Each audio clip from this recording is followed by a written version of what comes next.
અમદાવાદના સેજપુર બોઘા વિસ્તારમાં પૂર્વ કોર્પોરેટરની દાદાગીરી, વાયદા મુજબ કામ માંગતા મતદારો સાથે કરી ઝપાઝપી।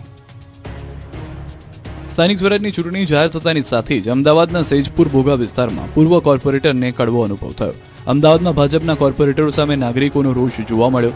શહેરના સેજપુર બોઘા વોર્ડમાં નાગરિકોએ ચૂંટણીના વાયદા મુજબ કામ માંગતા પૂર્વ કોર્પોરેટર વિનોદ કુમારી ચૌધરી સાથે બોલાચાલી થઈ। પૂર્વ કોર્પોરેટર અને તેના પરિવારજનોએ મતદારો સાથે ઉગ્ર બોલાચાલી કરી નાગરિકો દ્વારા તેમના ઘરે જઈ અને કામ કરવામાં ન આવ્યું હોવાની રજૂઆત કરી, જેને લઈને તેમની વચ્ચે ઉગ્ર બોલાચાલી થઈ। સોસાયટીમાં 5 વર્ષમાં ગટરનું એક કામ સોસાયટીમાં ન થયું હોવાને લઈને રજૂઆત કરવામાં આવી। 5 વર્ષ રજૂઆત છતાં કામ ન કર્યું, જેને લઈને લોકોએ પૂર્વ કોર્પોરેટરના કામો યાદ અપાવતા બોલાચાલી અને મારામારી થઈ હતી। બીજા દિવસે પણ ભાજપમાંથી ચૂંટણી લડવા દાવેદારોનો રાફડો ફાટ્યો। સ્થાનિક સ્વરાજની ચૂંટણી જાહેરાત થતાં જ રાજકોટ મહાનગરપાલિકાની ચૂંટણી લડવા જાણે કીડિયારું ઉભરાયું હોય તેવા દ્રશ્યો સર્જાયા। રાજકોટ ભાજપના સાયન્સના બીજા દિવસે મોટી સંખ્યામાં દાવેદારો ઉમટી પડ્યા। વોર્ડ નંબર 9, 10, 11, 12, 16 અને 18 નંબરના કાર્યકર્તાઓ પોતાની દાવેદારી નોંધાવતા નજરે પડ્યા। સોશિયલ મીડિયામાં જેમના ફોલોઅર્સ વધુ હોય તેવા દાવેદારોને વધુ પ્રાધાન્ય આપવામાં આવી રહ્યું છે। તો રાજકોટના પૂર્વ મેયર પ્રદીપ ડવ અને શાસક પક્ષના પૂર્વ નેતા લીલુબેન જાદવ સહિતના આગેવાનો દ્વારા દાવેદારી નોંધાવવામાં આવી છે। જ્યારે પ્રથમ દિવસે 12 વોર્ડમાંથી 650થી વધુ કાર્યકર્તાઓએ દાવેદારી નોંધાવી હતી, જેમાં નૈનાબેન પેટડિયા, જયમીન ઠાકર અને નરેન્દ્રસિંહ જાડેજા જેવા અગ્રણીઓનો સમાવેશ થયો હતો। બીજી તરફ રાજકોટના પૂર્વ કોર્પોરેટર નરેન્દ્ર ડવે ચૂંટણી ન લડવાના પત્ર નિરીક્ષકને સોંપ્યું છે। ચૂંટણી ન લડવાની ઈચ્છા વ્યક્ત કરતા ખળભળાટ મચી ગયો। સાથે ટોણો માર્યો કે જંગલેશ્વરમાં ભાજપ પ્રચાર માટે જશે ત્યારે લોકો જવાબ આપશે। રાજકોટમાં સેન્સની પ્રક્રિયા દરમિયાન ભાજપના સિનિયર નેતાની મુલાકાતથી રાજકારણ ગરમાયું। ભાવનગરના પ્રભારી અને રાજકોટ શહેર ભાજપના પૂર્વ પ્રમુખ કમલેશ મીરાણી નિરીક્ષકો સાથે મુલાકાતથી સેન્સ પ્રક્રિયાની પારદર્શિતા સામે પણ સવાલો ઉઠ્યા।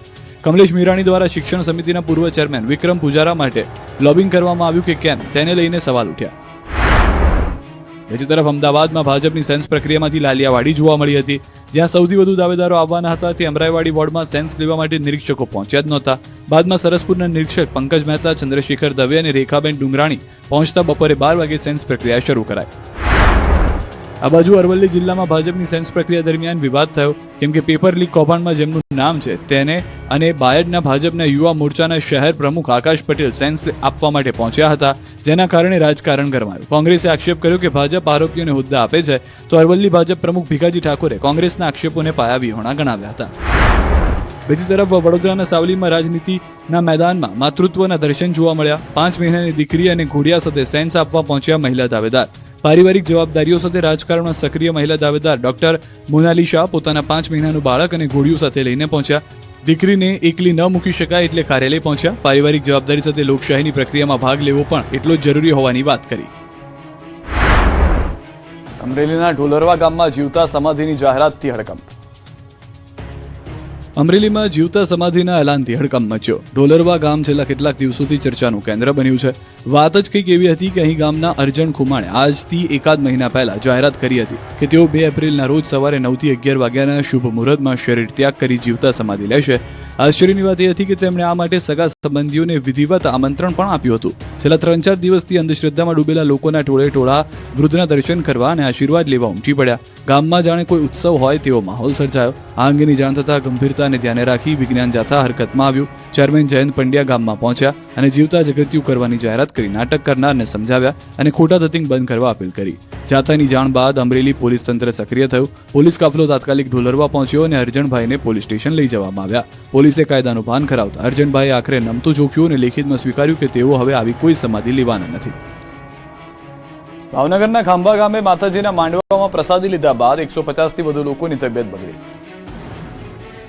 ભાવનગર જિલ્લાના સિહોરના ખાંભા ગામે માતાજીના માંડવામાં પ્રસાદી લીધા બાદ 150થી વધુ લોકોની તબિયત બગડી। 150થી વધુ લોકોને ફૂડ પોઈઝનિંગ થયું। શિહોર તાલુકાના ખાંભા ગામે માતાજીના માંડવામાં પ્રસાદ આરોગ્યા બાદ અનેક લોકોને ફૂડ પોઈઝનની અસર થઈ। 200થી વધુ લોકોએ જમણવારમાં પ્રસાદ આરોગ્યો હતો। જમણવાર બાદ ઝાડા ઉલટીની અસર સાથે એક પછી એક લોકોની તબિયત લથડી। જમણવાર પછી એક બાદ એક લોકોને હોસ્પિટલ ખસેડવાની ફરજ પડી। હોસ્પિટલમાં જગ્યા ખૂટી પડી હતી। તંત્ર દ્વારા ખાંભા ગામે હંગામી ધોરણે હોસ્પિટલ શરૂ કરવામાં આવી। જામનગરમાં 5 મહિલાએ યુવકની કરી ધોલાઈ। જામનગરના એસટી રોડ પર 5 મહિલાઓ દ્વારા એક યુવકને મારવામાં આવ્યો। જૂની અદાવતના કારણે એક યુવક પર હુમલો કરવામાં આવ્યો। આ હુમલામાં યુવકને ગંભીર ઇજાઓ પહોંચી છે, તો વળી પોલીસ કોઈ કામગીરી ન કરતી હોવાનો ફરિયાદી યુવકે આરોપ મૂક્યો છે।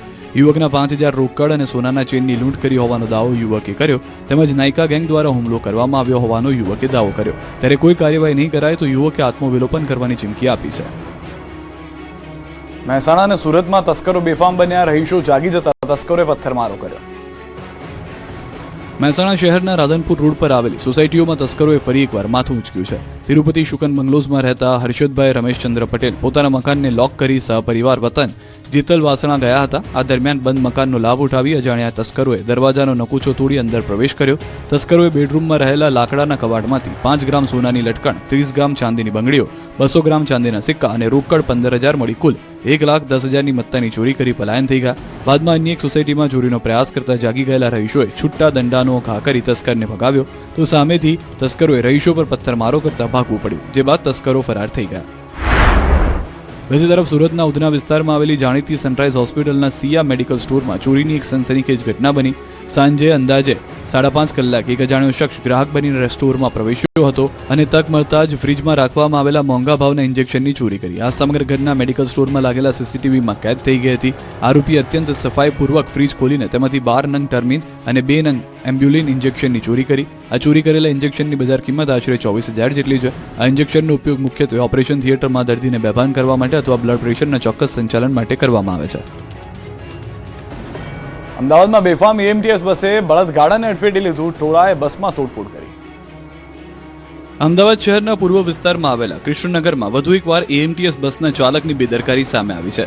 સરદાર ચોકથી વિજય પાર્ક તરફ જવાના માર્ગ પર પૂરપાટ ઝડપે આવતી બસના ચાલકે સ્ટીયરિંગ પરથી કાબુ ગુમાવતા એક બળદગાડાને જોરદાર ટક્કર મારી. આ અકસ્માતને પગલે સ્થાનિક લોકોમાં ભારે રોષ જોવા મળ્યો. લોકોનું મોટું ટોળું એકઠું થઈ ગયું. વારંવાર બનતી આવી ઘટનાઓથી કંટાળેલા સ્થાનિકોએ કાયદો હાથમાં લીધો અને એએમટીએસ બસમાં ભારે તોડફોડ કરી. લોકોના રોષને જોતા બસ ચાલક ઘટના સ્થળેથી ભાગી છૂટ્યો. પરિસ્થિતિ વણસતા કૃષ્ણનગર પોલીસનો કાફલો તાત્કાલિક સ્થળ પર પહોંચ્યો અને ટોળાને શાંત પાડી મામલો થાળે પાડ્યો. બસ એટલી ઝડપ હતી કે બળદગાડાના સાથે બળદ